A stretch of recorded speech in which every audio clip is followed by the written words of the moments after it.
So you end up joining ESPN. Mm-hmm.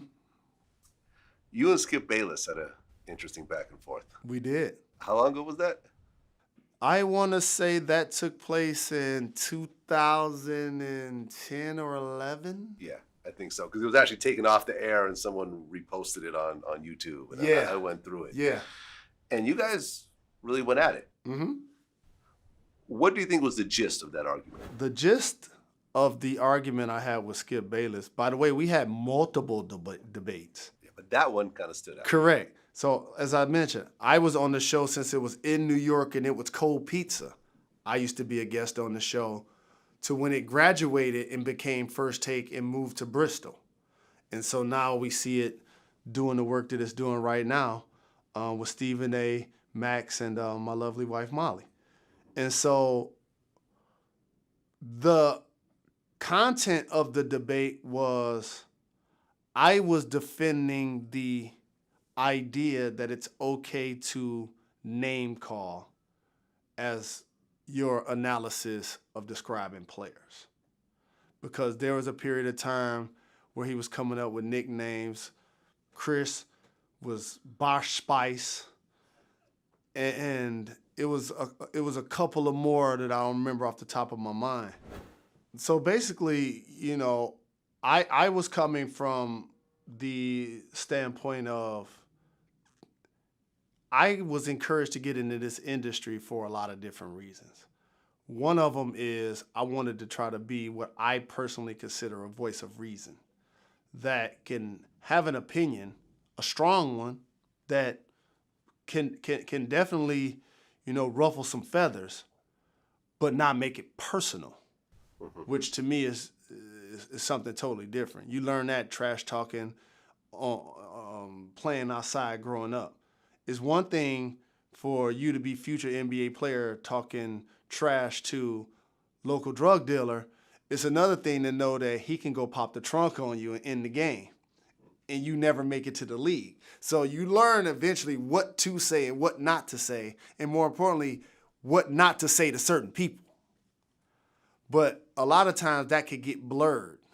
And when you're giving your description of what you feel like they are as a player or what you felt like their behavior was, my point was there's a way to do that without calling the person by a niche nickname that's clearly not positive. What wasn't part of the argument about you being an ex-player and him never playing the game? That's where it ended up going. Yeah. Because initially it was about Russell Westbrook. Right. It was about the fact that Russell Westbrook wasn't a traditional point guard. Oh, he's only gone on an average of triple-double for 3 straight years. Right. Something I never thought that somebody would be able to do. And definitely as a tall point guard that grew up idolizing, you know, so many people, I always wonder who that guy would be. And what we were talking about, I think the debate, I think what the debate topic was, is he a true point guard? And what I was trying to explain is that positionless basketball is where the game is going. So now you hear that term, and you hear a lot of people using it. I was talking about this almost 10 years ago. And I was describing him as a player. I was like, he's not a traditional point guard.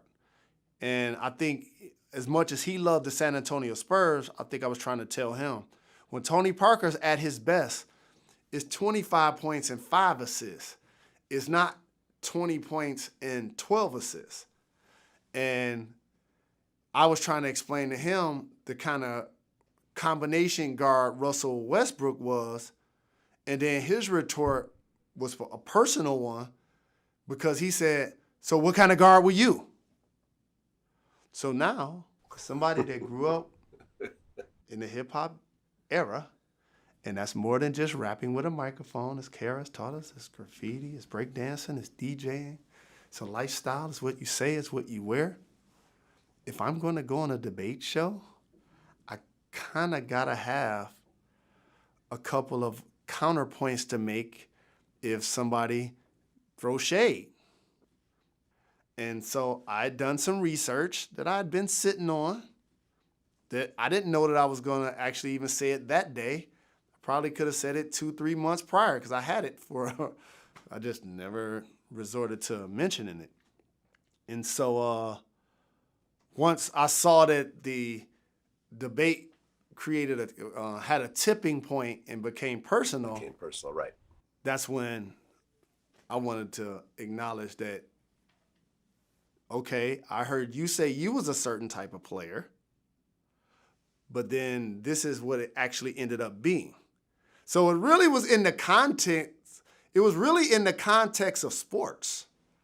You know, it wasn't like I was trying to sit in the backseat of a car like, aha, got you moment.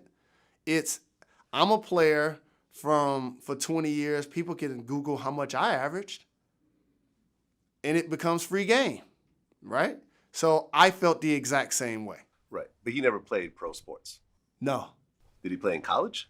not that I know of. So he was a high school player. Yes. Okay. Yes. It is what it is. Right. And so, and again, it's a debate though. So you're going back and forth. And frankly, when I saw his reaction to it, I felt bad about it. So I did apologize to him. I gave him some designer shoes as well. And when we see each other, we cool.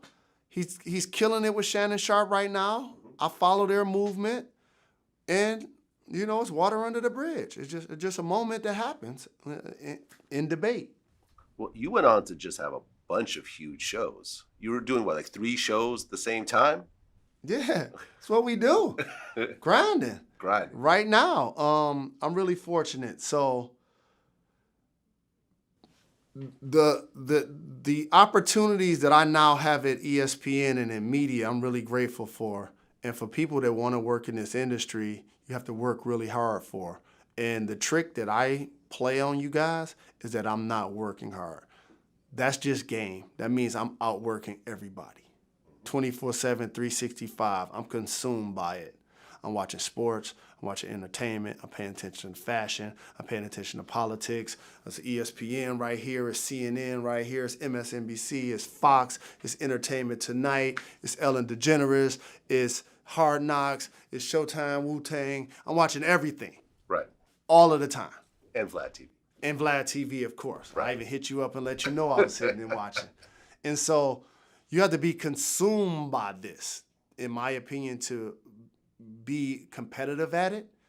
And so now, initially working at the company, I got a chance to work on so many shows. NBA Tonight, Coast to Coast, Monday through Friday with Numbers Never Lie. And at that moment, I realized I had a John Sally-ish revelation. I was like, I'm the only former basketball player that's doing a Monday through Friday national televised sports show. And now, in 2019, some of my favorite people who just happen to be football players, Mike Golick, Marcellus Wiley, Michael Strahan, Chris Carter, Shannon Sharp, Nate Burleson, all Monday through Friday shows. Mm-hmm. You know what drum I'm still quietly trying to beat down? To not be the only basketball player doing it Monday through Friday.